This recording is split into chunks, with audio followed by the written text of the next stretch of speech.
We were packed into the back of a black car on our way to a celebratory dinner. The energy was electric.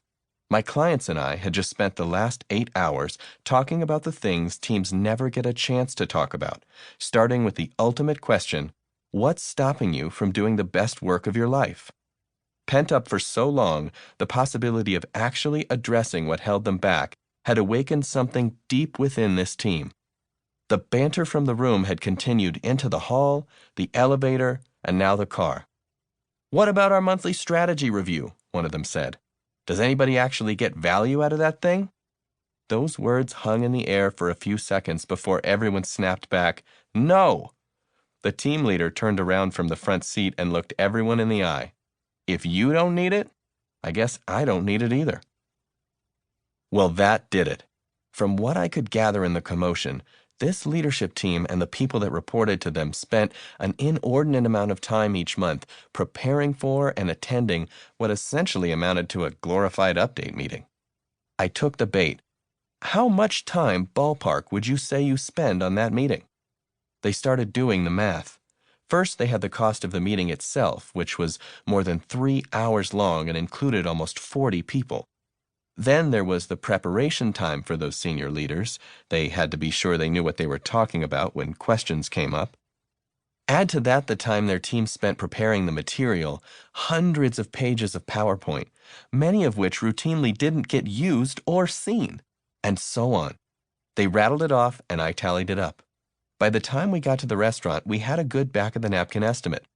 The annual cost of the meeting? Close to $3 million. Their minds were blown. "We are spending $3 million to have this shitty meeting? What should we do?" "Well," I said, "why not just cancel it and see what happens?" You could almost see the gears turning in their heads. If meetings could change, what else was up for grabs? Budgets? Approvals? Structure? This was a team about to reinvent their way of working. Work isn't working.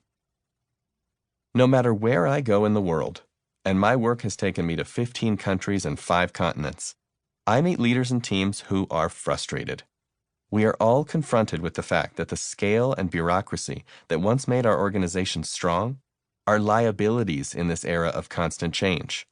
We are beset on all sides by pressure to grow, to deliver, to execute at all costs, and to do so with our arms tied behind our backs. We're being asked to invent the future, but to do so inside a culture of work that is deeply broken.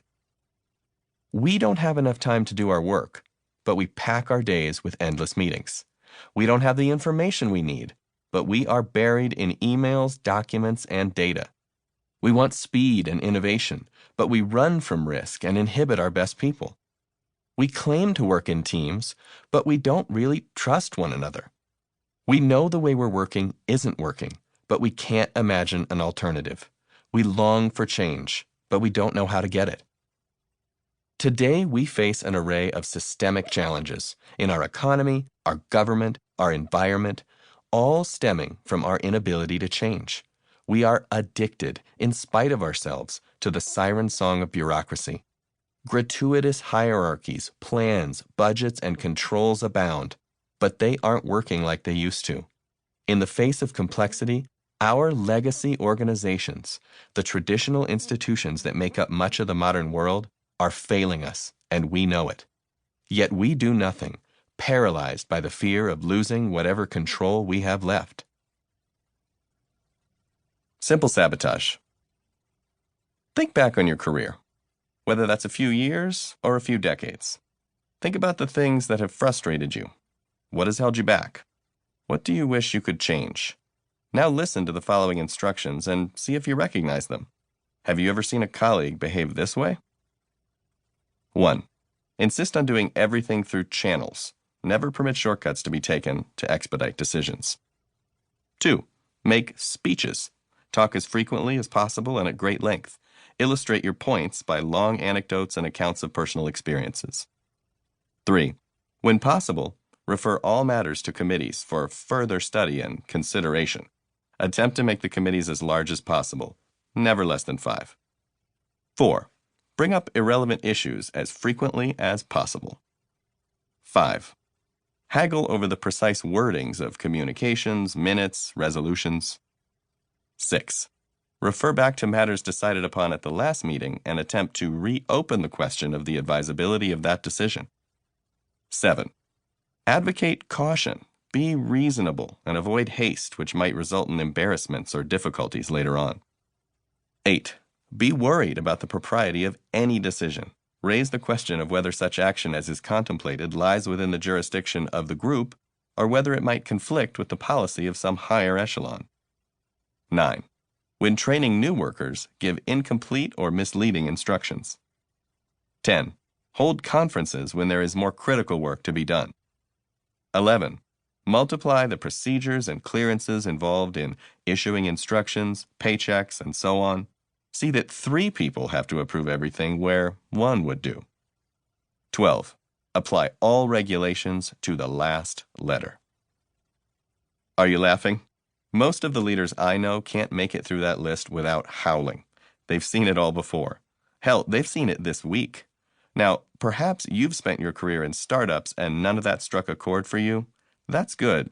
But keep listening, because this is a cautionary tale, a glimpse of what's to come if you're lucky enough to scale. The obvious question? Who wrote these? One plausible answer is that these are behaviors I've observed over many years working with large clients. It's a field report, a sad, bureaucratic ethnography. And while that is certainly possible, I have seen all this and then some.